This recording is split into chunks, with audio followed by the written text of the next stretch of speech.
Hi friends! So, on our last night here sa Osaka, tatry kami ng KFC and McDo. So, lahat ng mga wala sa atin, yun yung mga in-order namin. So, let's start off dito sa McDo. Ang in-order namin is yung Ebi Burger. Wala nito sa atin kaya gusto namin talaga siyang subukan. Ito siya.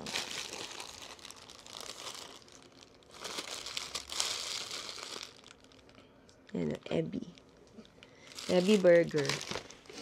Bango-bango ng loob ng paper bag nila. Para siyang yung amoy ng mga kahoy sa mga houses dito. Mga typical, mga traditional houses here sa Japan. Ayan.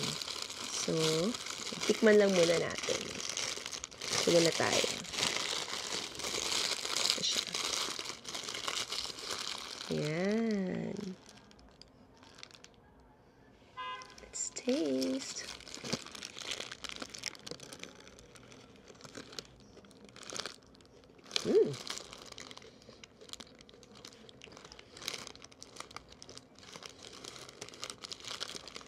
Meron naman siyang shrimp. Ayan, oh.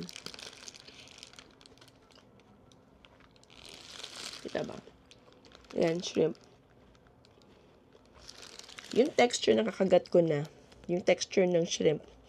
Pero yung lasa, medyo hindi ko malasahan yung shrimp. Pero masarap naman siya.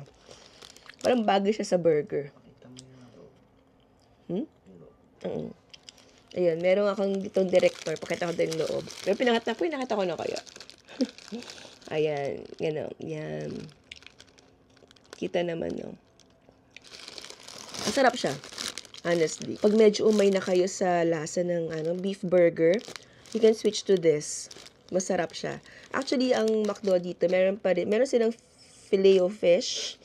Parang sa atin wala na So, pero ito kasing curious kami kanong lasa. Kaya ito yung tinry namin.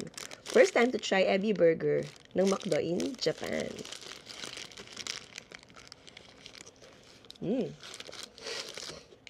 Sarap. Labo. Sarap, diba? Okay, next.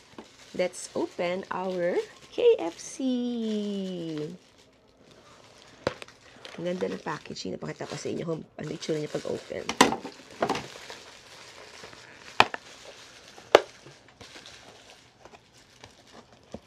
Wow!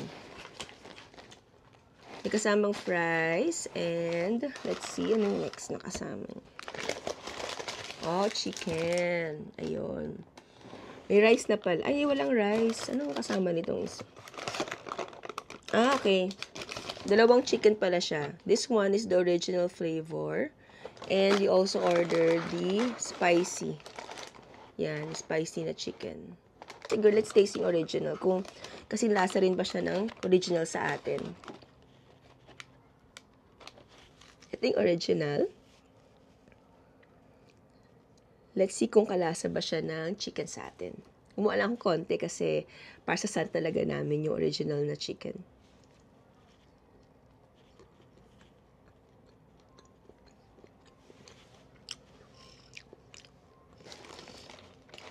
Medyo iba lasa niya. Original pa yan? Original. Medyo hindi siya masyadong katulad ng lasa ng chicken sa atin. May hawig pero hindi sobrang parehas. No? May hawig pero hindi sobrang parehas. No? Hindi sobrang alat. Hindi sobrang alat. Pero masarap. Pero, parang mas gusto ko yung chicken sa atin. Or doon na ako nasanay. Na? Masarap yung sa atin, no? Parang lasang spam. Yung ito?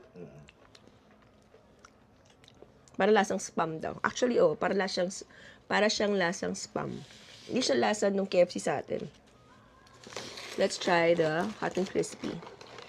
This one sa akin naman to. So, ayan. Kuha tayo ng malaki. Hot and crispy.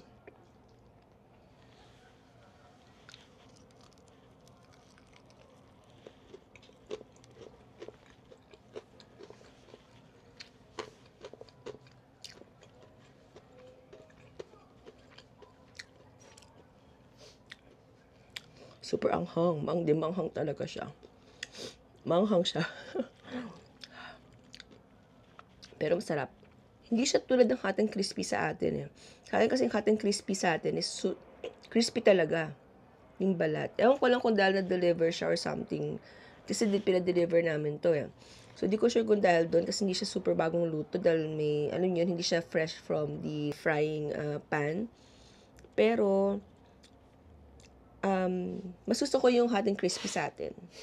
Ito kasi, maanghang siya, hindi ako sige. Masarap naman yung lasa ng meat. Pero, mas gusto ko yung crispiness and yung pagiging maanghang nung chicken sa atin. So, I think nagagets niyo yun, di ba? Yung parang crispy na sakto lang yung anghang, na ang sarap isama sa kanin. Tsaka gravy. Yun. Dito walang kasamang gravy yung kanilang chicken. So, it's just the chicken and itong fries. Wala nang iba. Wala nang ibang kasamang mga... Walang kasama tong mga ano lab, no? Sausaw. Rice lang. Walang rice. Pero gravy. Wala. Yun, wala rin siyang gravy. So, yun lang yung kakaiba here sa KFC sa Japan. Pero, if you're looking for really good chicken and you're not comparing it with KFC here sa atin sa Philippines, then this is a really good chicken. Really tasty chicken. Kaya, I still can recommend this chicken if you're not to compare it with KFC chicken in the Philippines. Ayun. So, how about the fries? Parang McDo. I still like the fries sa atin. So, I guess siguro, Pinoy kasi, I mean, panlasang Pinoy. Kaya, I guess, dun siya nakamatch. So, kaya, ang gusto naming klase ng KFC is yung KFC Philippines. So, I guess, Japanese would also like KFC Japan. So, siguro kanya-kanya lang panlasa yan eh. So,